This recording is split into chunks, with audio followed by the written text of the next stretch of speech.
Sublime magnificence.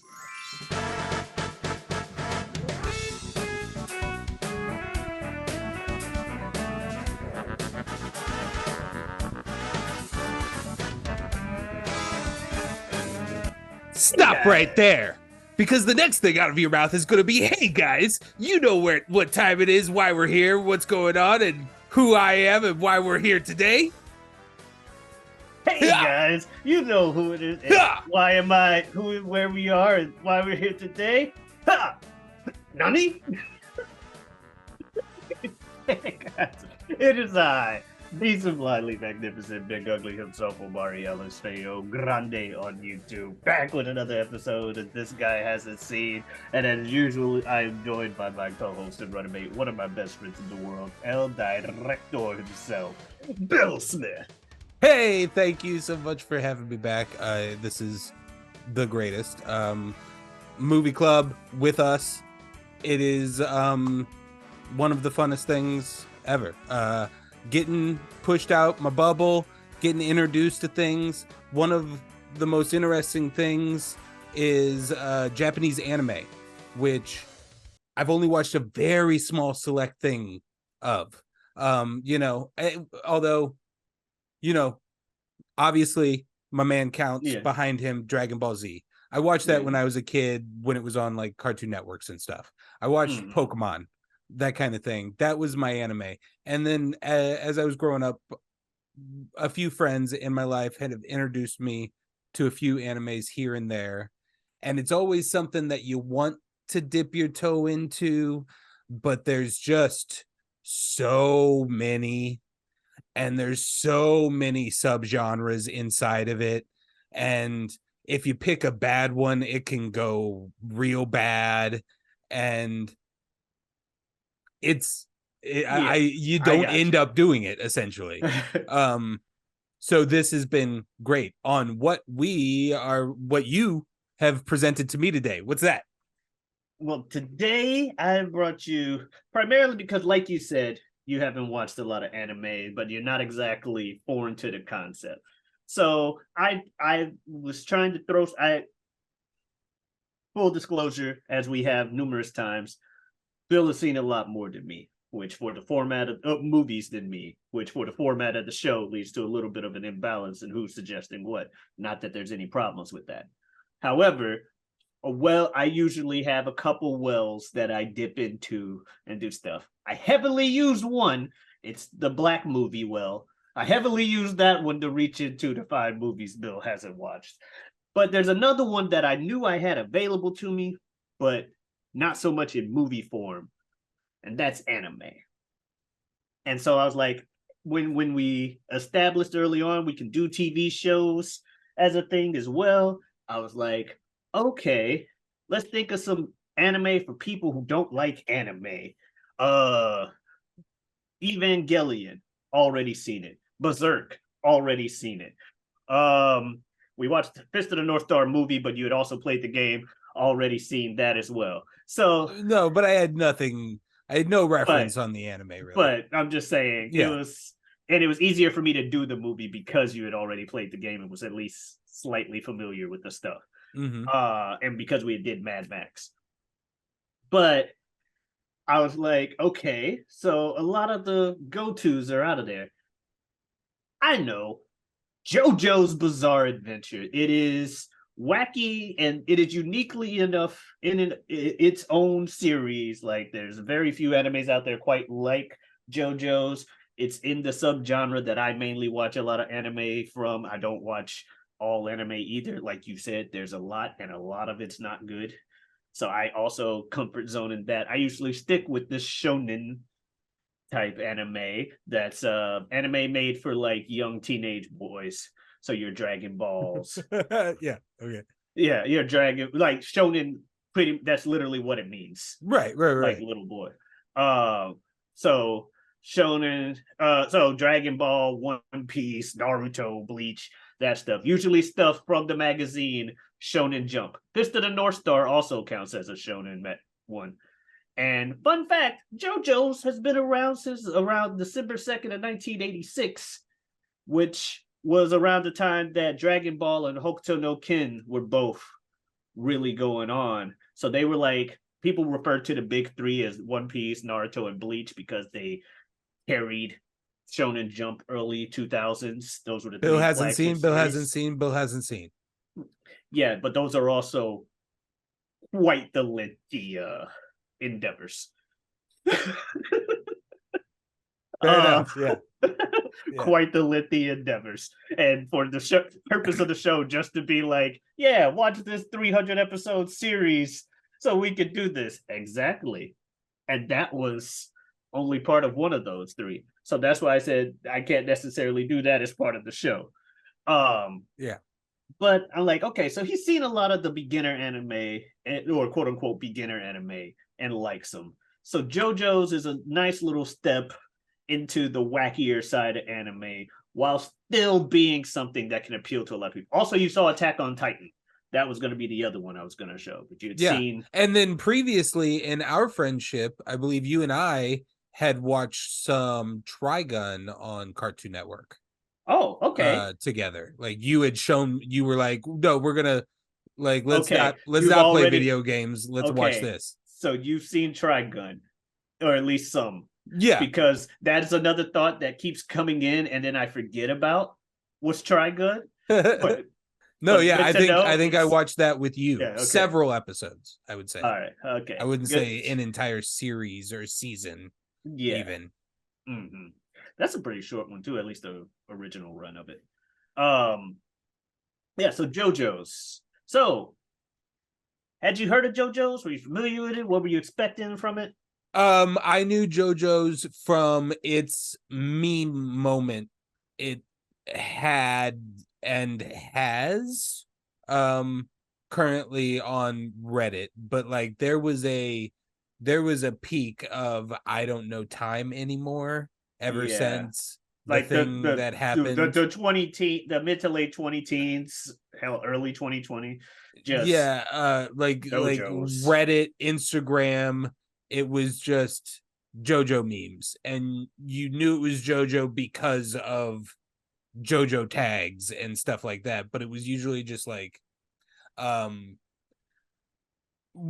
well, okay, so knowing now, fast forward, I've watched it. Shocker. I've watched season 1, part 1 and part 2 of the show as the assignment here, and I've now learned that this is a multi-generational thing. I believe I've seen one of the JoJos or one of the counterparts in a deeper season in like a splashy hot pink background, and it was like really bright and colorful and sparkly, and like that was my image of JoJo's Bizarre Adventure, the meme moment. Okay. And maybe like a few other memes about like just like insanely buff dudes, like a few dudes that are just like insanely huge. And that was literally my only JoJo reference. Them Joestar genetics, yo. 195 centimeters tall. Yeah, okay. Yeah, and before I had watched it, I had heard about it years from friends. I had heard about everything. I found out that kind of similar to you realizing about the memes you had saw. I saw because I had friends down here that were fans of it when I first moved down here. I had heard about it in memes through passing with them, but had no idea what they were talking about. And any bits that I had seen were also, like you said, kind of more colorful on the crazy side and stuff like that. But then I read the manga first, but you get to the first episode and we'll go ahead and get into the initial reactions that you had to this, like, because it's not what I was expecting based on the memes personally. But initial reactions you had from JoJo's? We'll just hop into that. Well, I mean, clearly, blood. Like, sorry, one more. Yeah, no, go ahead. Because we normally did, and because we were doing something different anyway, I decided we'll do something else that we normally don't do. We'll watch the Japanese voiced version. I want to go ahead and get it out that while in most series I prefer the Japanese over English, I am not adverse to watching English, hence our previous ones watching it in English, nor am I adverse to this specific English dub. However, I'm more used to the Japanese, and I think I thought the Japanese voices had a certain charm to them, and in some cases, really good acting as well. So I'm like, this has a good charm to it, and it's also, if we're stepping out of the comfort box, let's step out of the comfort box. Yeah. So yeah. And I obeyed that rule until episode 15. And I had to do something else, and I had to power through an episode, and I switched it. And although I didn't dislike watching it, I do think for me, as an ignorant viewer, I guess, I don't know, it improved the show itself, and we'll talk about the complications with that statement later, and how it may contradict me later. The one big thing I liked about it is that I had almost forgot that none of these characters were Japanese. Until I switched it, and I was like, why are they speaking in British accents? Because almost every dub I've ever heard before is just that non-generic, no accent American accent of and then I was like, oh, British. Oh wait, yeah, this entire thing it has occurred in Europe. And I don't know. So and then I really enjoyed the I've now seen some shorts mocking the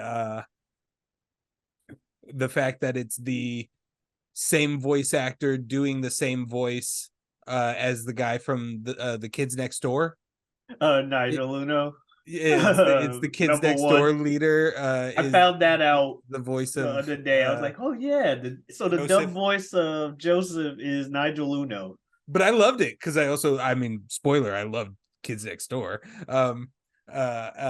So yeah, I loved it. I loved it in both ways. But when I had to really just fucking power eat the end of the series, which, to be fair to the series, I was wanting to do, but also it's because it's that kind of show at the end there where it leaves you on those moments where you're like, oh, one more episode. You also saw that meme probably a lot, the to be continued meme. But yeah, when I had to just like really consume these episodes, switching the dialogue to English really did help me there. But I do see, like you mentioned when you directed me to listen to watch it with the original Japanese, there is a certain charm that probably wouldn't have been there in the dub. Also, I love it when they say the English shit, like they say shit in English. Japanese. But I only know Jonathan Joestar as the Japanese as the Japanese version. Tomokazu Sujita. But yeah. Okay. That is. Yeah. Oh no, sorry, that was Joseph. My bad. Oh. Kazuyuki Okasido. Okay. Okitsu. All right.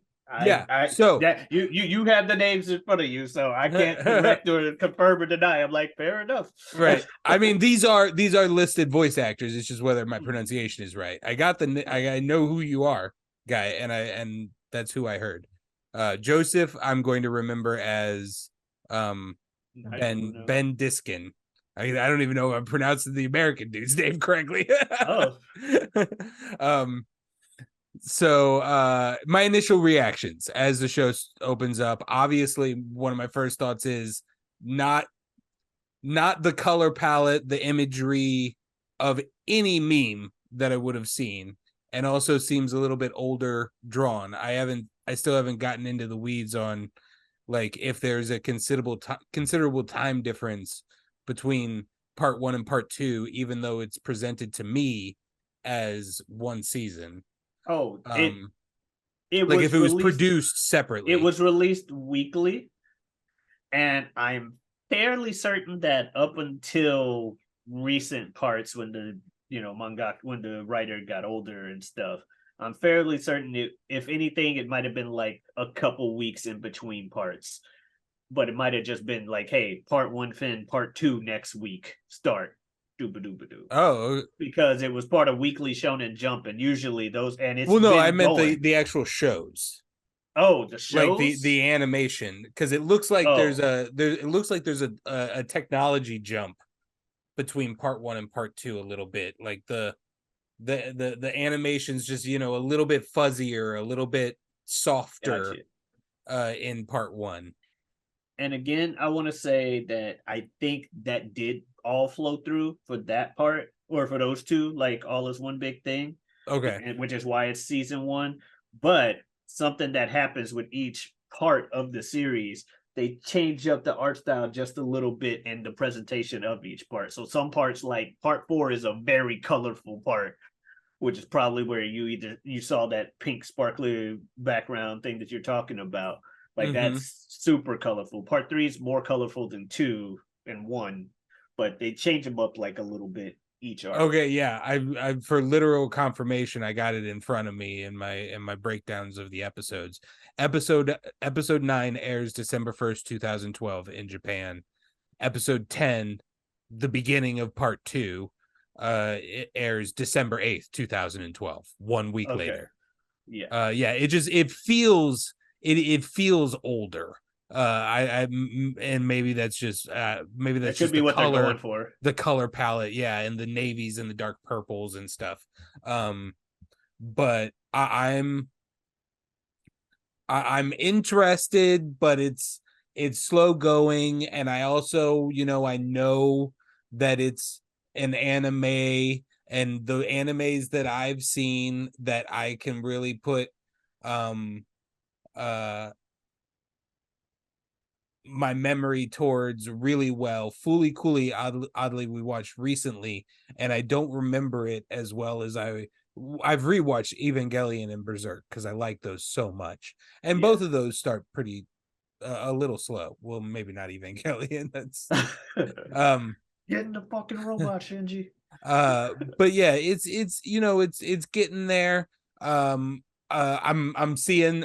I mean, they're very clearly making you aware that the mask is a big part of what's going on.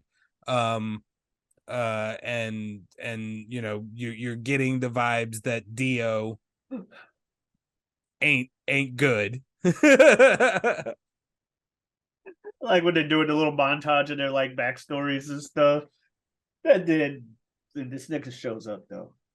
He jumps out of the cart, and it also caught me off guard when I first read it. I'm like, I saw all these, what the hell, this is dark horror shit. Am I reading the right thing? I managed to do one sentence summary notes of the first 9 episodes.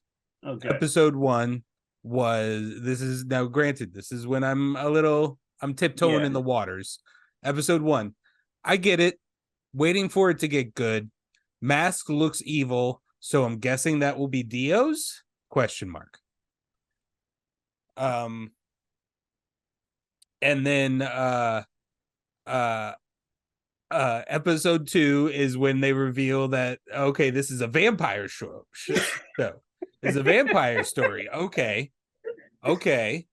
That's a reference point for me to attach to vampires. Okay. And then to be honest, my episode 2 note is that cat was eating a puppy and vampires ? I don't know what the cat was eating a puppy is in reference to. I don't either. You mentioned a website called doesthedogdie.com. JoJos definitely is a site where that will always be yes, because I think the writer I've read that the writer came out and said, in their opinion, or his opinion, killing or kicking a dog or being mean to dogs is the most evil thing one can do. So he saves killing dogs for who he's trying to just say, this is an irrevocably evil motherfucker. They kill dogs type shit. Very interesting statement when you consider later on in the series, which we'll try and remember to touch on specifically. Kill the dog? No, the exact opposite. Our big giant villain goes out of his way to save a dog.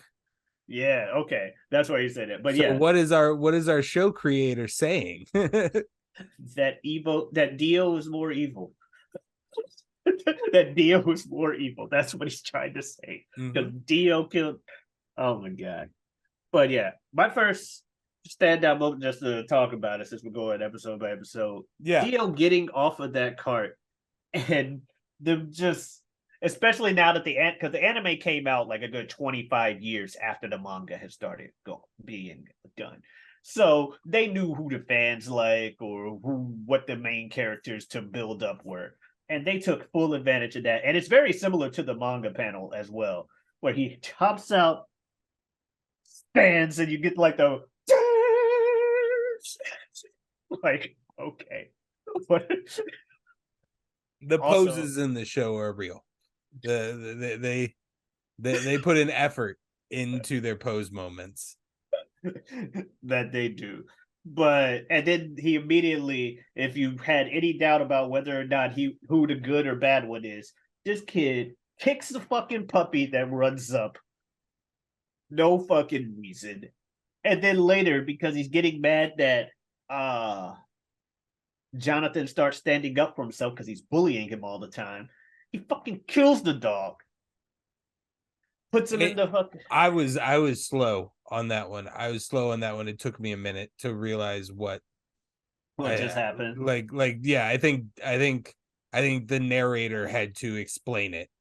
Like once the narrator explained it, I was like, oh, that was the fucking dog in that box. Oh my god. Yeah, that was, man, yeah, way to set up this man has evil intention. This boy has evil intentions. This is a hating ass, hater ass dude for no reason. He's just like, Jonathan's like, hi, my name's Jonathan Joestar. Fuck you, knees him in the face and then kicks his dog. And he's like, I'm Dio. And fuck you. What? Why is Dio being an asshole? And then we skip ahead after the dog kills. You expect Jonathan to say something. It's like, 7 years later, they're friends. But no, because reasons, Dio was plotting to kill, and eventually when he gets called out, gets that mask, and then, oh shit, vampires. And I'm like, wait, this thing has to deal with zombie vampires? Yeah, the time and jump. When you sent me that text, I was just like, vampires, awesome. I had a similar response. Like I feel like they've set up at this point my favorite thing, and oh god, I wish the show was different. Because I love Jonathan Joestar so much. And one of my favorite things about Jonathan Joestar is no matter how hard you hit him, no matter how much pain he endures, he comes back even harder. Is so, and that's basically what creates the time jump montage. Is they have that fight and Dio's like, oh fuck, I can't beat this dude. All right, I'll just like put my evilness in the shadows and plot and just wait for my moment. I'll slowly poison his dad. Right. And it also, when you first see the time jump and you see these motherfuckers, how huge they are. Right. Apparently 195 centimeters. Like, Jesus Christ. And no, I don't. I figured that somewhere around, if not more than 6 feet, because I think a meter's like roughly 3 feet, and us and 100 centimeters is a meter, so almost 2 centimeters, or almost 2 meters is somewhere around 6 feet. But yeah, I'm American. Deal with it. They tall as fuck. That's all you need to know. But yeah, vampires. Dio finds out that the mask is a vampire, and also while he's doing that, we get how many centimeters was it? 195. They said 195. They're 6'3", so they're not that tall. Yeah, not. I mean, tall. for like you know, I guess. I mean, yeah, they're big. They're not like, 8 feet, but they are for how they're portrayed in some shots. Yeah, for how they're portrayed, it means that almost everyone around them is like 3.5 feet, 4 feet tall. Like, there's one shot at the end when we're jumping to it because we're on that subject. There's a shot at the end in the like epilogue where we see that like Jonathan Joseph Joestar was able to have a family, and you see the family portrait, and it's just like little tiny people. It's ridiculous. But yeah, they are telling you these dudes are huge. And the muscles and stuff, they're like fucking gigantic. And that was part of the reason that it delayed me from referring this show to you, because you mentioned in the Street Fighter one how that's not necessarily your style when it comes to certain things, is the overly buff, like, and I'm like, JoJo's is filled with that. But at the same time, I'm like, there's worse perpetrators of this out there. We're gonna put that. I'm still gonna suggest it. Also, I figured you would like Jonathan because he's like your prototypical hero, general type. Like, you know, he's the perfect hero. Yeah, he's like the perfect man. Yeah, he is. I mean, they set it up in the beginning that he is searching to be the perfect gentleman, and like he doesn't present it to the girl very well, who will become very important. I forget her name. Arena. What? Yeah, Arena Pendleton. Okay, yeah. Of like. Bitch, I wasn't thinking about like I wasn't doing this to impress you or because I like you or anything. It's because you're a damsel and you were getting beat up on, and the gentlemanly thing to do is to step in and not allow it to happen. Like, bye. And she just walked away. Yeah, and he's perfect, and I guess that's boring. I guess that would be boring in the long run, maybe, but man, God, was I hoping for, all right, so now they're sailing to Mexico and we're gonna have, and like somehow Dio's gonna come back and he's gonna be like, and they're gonna be fighting in Mexico, and like and the next 9 episodes are gonna be in Mexico, and then they're gonna go somewhere else, and not quite. Not quite. But yeah. By the way, how quickly did you notice Jonathan's friend who ends up having his own foundation, and the obvious reference that his name was? Oh, immediately. Yeah. I am Robert E. The second he said that, I was like, what the fuck are we doing? But yeah, this show has a lot of musical references. Yeah. If you couldn't tell. Lisa, that was like that was that like a Prince thing? No, apparently there was an artist called Lisa in the 80s that did a lot of stuff. Yeah, well, like I feel like Prince a couple of different times, like more produced a female act. and like presented her to the world as like this is a Prince creation kind of thing. Then that might be her. That might be the story behind her. I just know. I feel like that might be the Lisa reference. Yeah. I found out recently that there was an artist in the 80s by the name of Lisa. But if she was a Prince, whether or not she was a Prince project, I don't know. Yeah. I'm not sure. I'm not sure. Yeah, I would not. But yeah, I also know that there was was a reference as well. Given references in later parts of JoJo's. ECDC. ACDC, and it's literally pronounced like ACDC in the Japanese thing. Cars, Wham, or Wamu, Cars. Master Tone Petty. Tone Petty, Dyer and Straits. That's what their actual names are. It was Dyer, and they called him like Shrezo, but it's Dyer and Straits. Dyer. Straits. Is Funny that for nothing? Were those the instructors in part 2? Tom Petty's little like side. Oh yeah.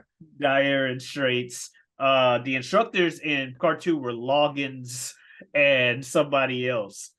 Messina, like Kenny Loggins, Messina and Loggins. Yeah. Loggins and Messina is like a 70s folky rock or something, maybe 80s. Yeah. I don't know. Now, depending on where you watch this on the internet, I don't know, folks.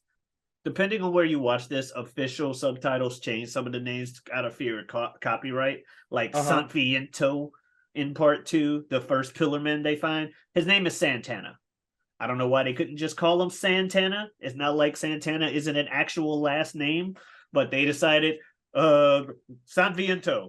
Avoid copyright. Maybe Santana is particularly litigious. but that was one of them. But yeah, Robert Edward Oliver Speedwagon or Robert E.O. Speedwagon.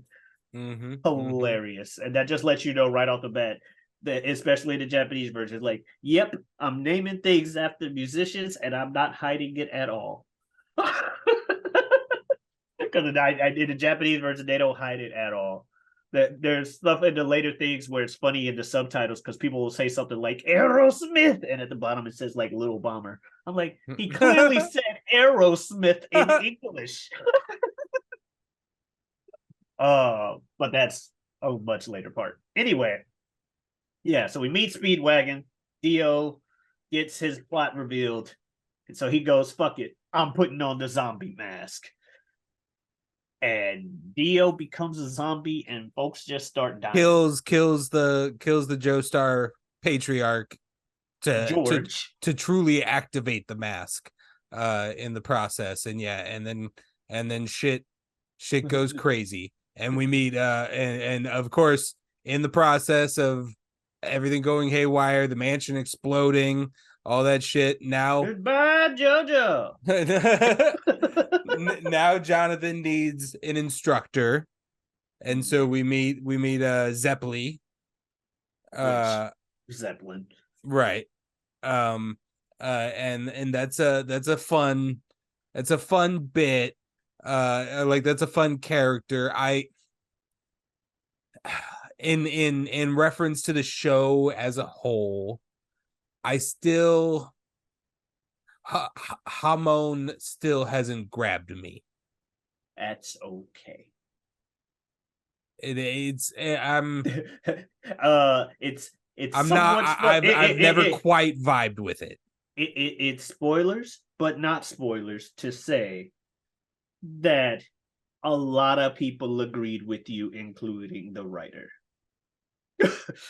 When it comes so it just becomes fighting or something, or there's a new power system introduced from part 3 onward. So yeah, the stands, if you've ever heard the term stand, or you saw a meme, this is the work of an enemy stand, or you see someone with the ghostly image by him and they're like, haha, he's got a stand, haha, like JoJo's. Stands become the new power source and infinitely have more you can do with it than Hamon. I liked Hamon, but like you said, and I think the writer also realized it's so easy to counter Hamon. It's make it where they can't breathe, or they have trouble breathing, which starts getting played out when it's like the 80th time where it's like, I'm gonna fight with my instant wind punch. I can't breathe yet. So I get you. And yeah, you're not alone in that opinion. I mean, I applaud it for if you're trying to do something different, it's fucking hard. And you did something different. Like you created something new. Like at the very beginning of the Zeppeli thing, I was like, oh, is this like a pressure? Is this gonna be like a pressure point thing? Like a la Fist of the North Star. And it's not. It's kind of just its own thing.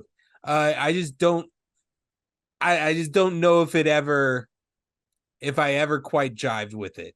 And that's all I'm saying is like I agree with that statement. It is cool. It's cool that it exists and it's uniquely its own thing, but I could see why it switched to what I had heard more about from JoJo's afterwards, and the writer also seemed to agree that, hey, there's only so far I can take the Hamon thing and still take this series as long as I want to take it.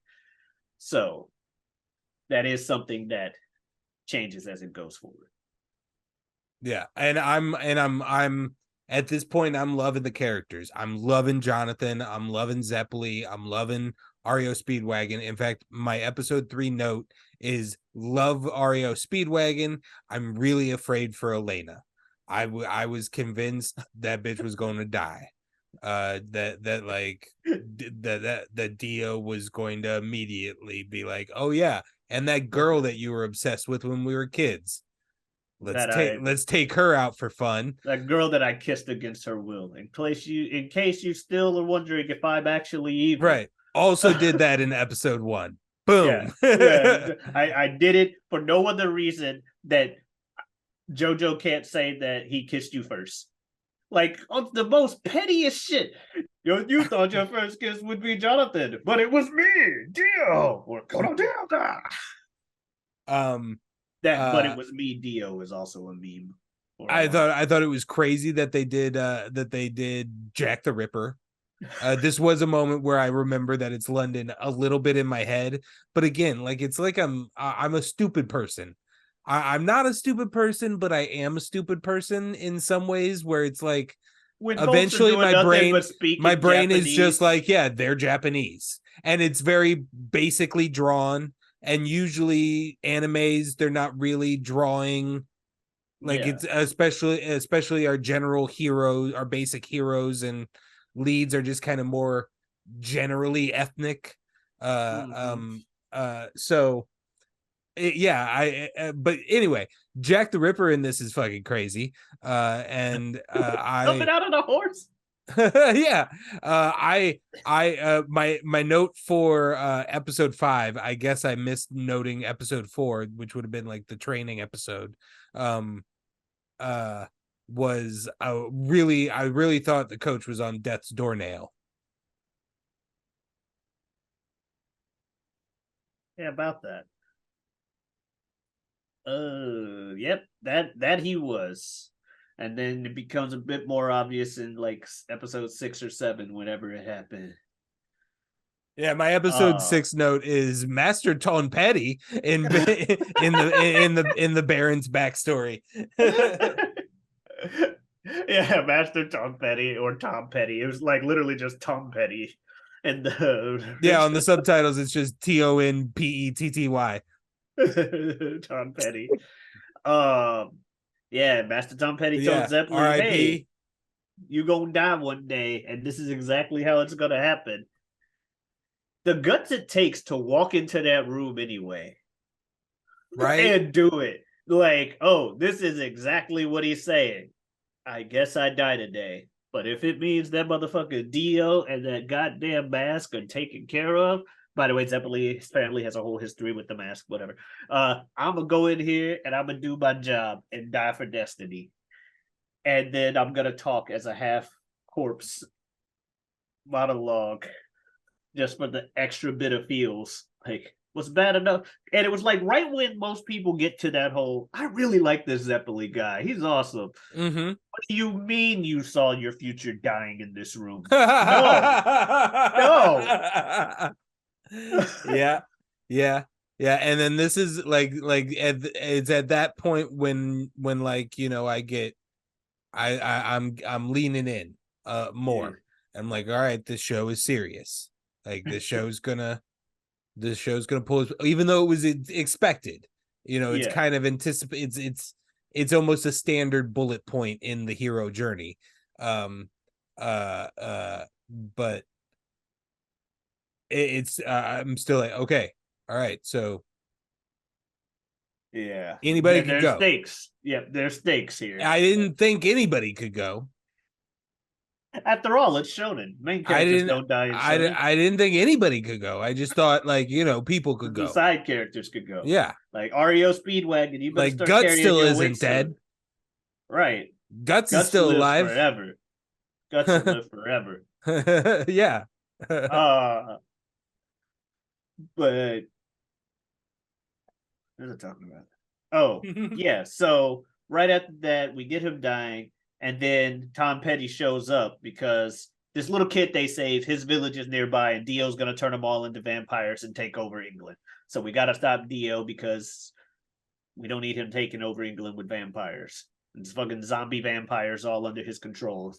What can vampires do in this universe? Whatever the fuck they want to. They have a pretty big power set. They have a pretty big power set. A pretty big power set in this season. Dio just keeps pulling shit out his ass.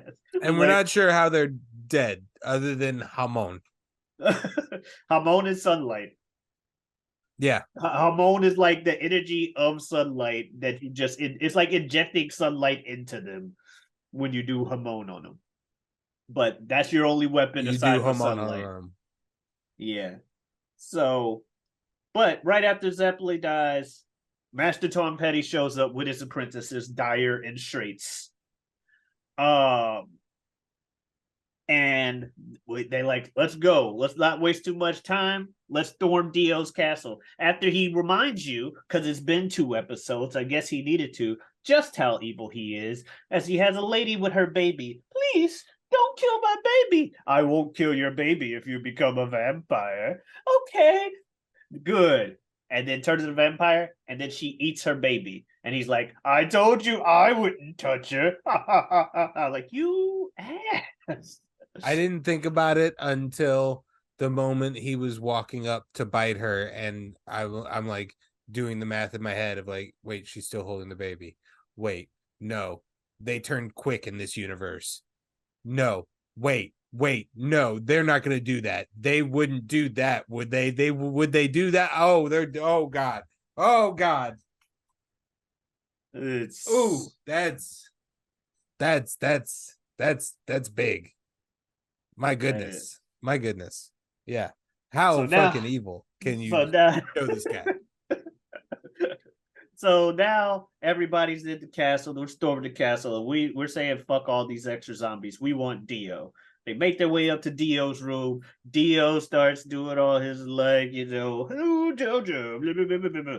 I love the way Dio's Japanese voice actor says JoJo though. JoJo! JoJo! Yeah. That and the goodbye JoJo thing was just hilarious to me because it's all like, what don't you want? Goodbye, JoJo.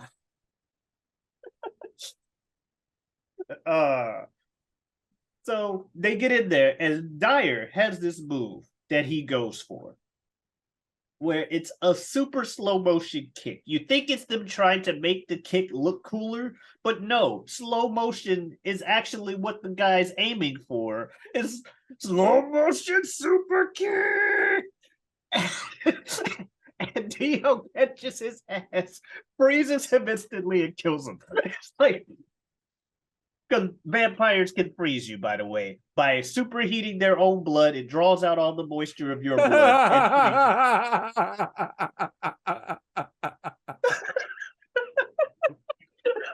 Well, Dio can do that.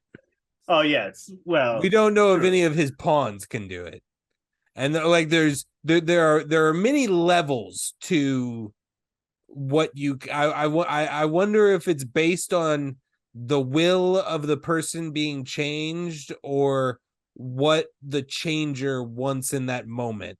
Like, am I making a foot soldier or am I making a general?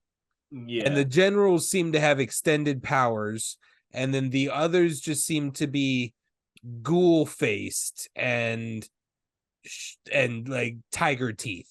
Yeah, and as the guy who wears the mask, you get everything. Like if you put the mask on, you're just the super vampire, and you can make lesser vampires of your choosing, like you said. So yeah, Dio can superheat his blood, which draws out all the moisture in yours and turns you into ice. And he just instantly like breaks fucking Dyer, who as a head spits a rose at him. Spits a Montart rose at him. And I'm like, you're just the head, but okay.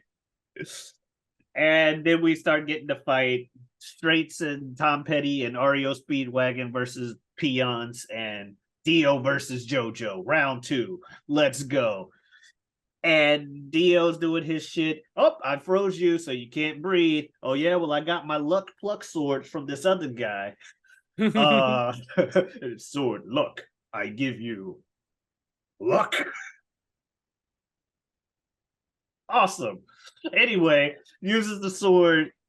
Dio's like, I'll just freeze you so you can't cut me. He's like, oh yeah, well I heated the sword with the fire behind you, so the freezing powers don't work. And I love it because it reminded me of like old school Yu-Gi-Oh, where they're clearly trying to, or the creator's clearly trying to figure out the rules as he writes it. So there's a lot of stuff that just seems like they're just making up shit on the spot. Just like, oh, I do this. Oh yeah, well, haha, you forget that I can do this. Oh shit.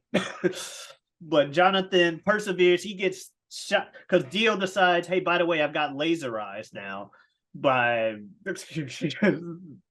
firing goddamn lasers. Because why not? He like penetrates JoJo with some of those, but JoJo still manages to decapitate him.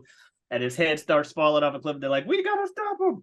Oh, whatever. He's clearly dead because we burned up his body with him on super sunlight yellow overdrive. And Dio is dead, and we don't have to worry about it. So yay. Yeah. And you almost immediately see like the little creepy guy that sold Dio the poison for his dad and decided to become his follower the second he realized he was going to be a vampire. He's like, oh, I'm getting in there. He saves Dio, but you're like, okay, well, like you said, maybe he'll show up later sometime. Anyway, Jonathan and Irina are getting married, and they're taking their honeymoon in America. And they're getting on the boat, and you see these motherfuckers carrying a goddamn coffin. And that's what I'm like, all right, sweet. So adventures in the new world now. Oh yeah, okay, I'm into it. Like, you know, next episode we'll fast forward 2 years and Dio will have like built up a force, and now we got to take it down. Right. Because you had asked me if JoJo was the main character of every part, to which I said yes. JoJo is the main character of every part.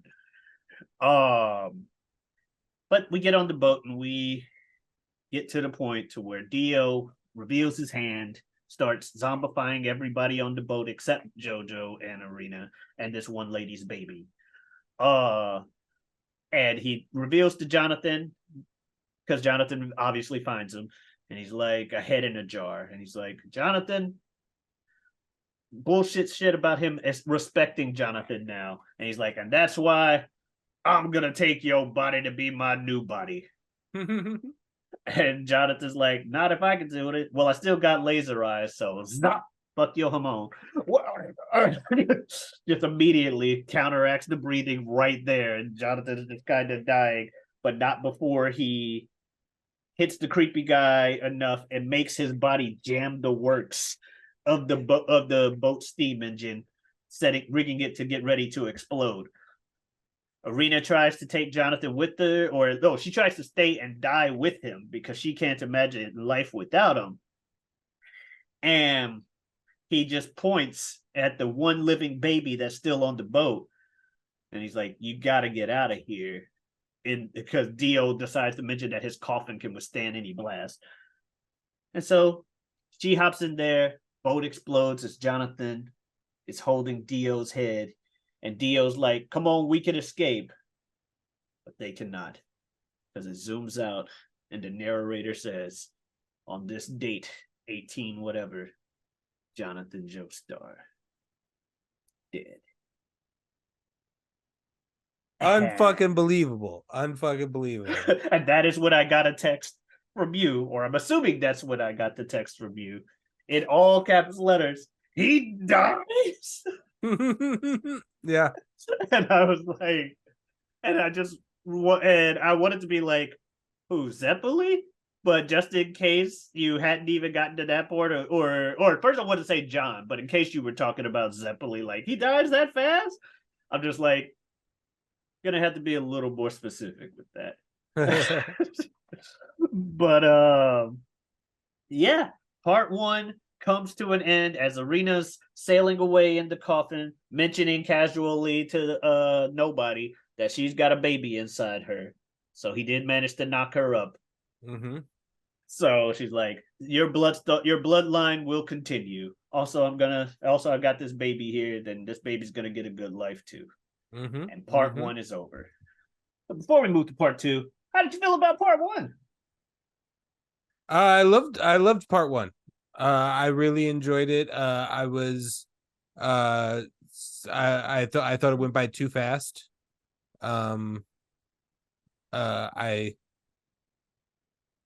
It was rough to accept episode 9. That's entirely fair. I've never been I've always been on the side of good guys, but not I'm a gentleman so-and-so. So when I first read it, Jonathan was kind of too cliche for me. Yeah, you're a Vegeta, not a Goku. Yeah, but on rewatches of both series, I've come to appreciate your Gokus and your Jonathans and stuff too. Like I've come to appreciate Jonathan a lot more through the rewatches and stuff, and I'm like, you know what, Jonathan's all right. I like Jonathan.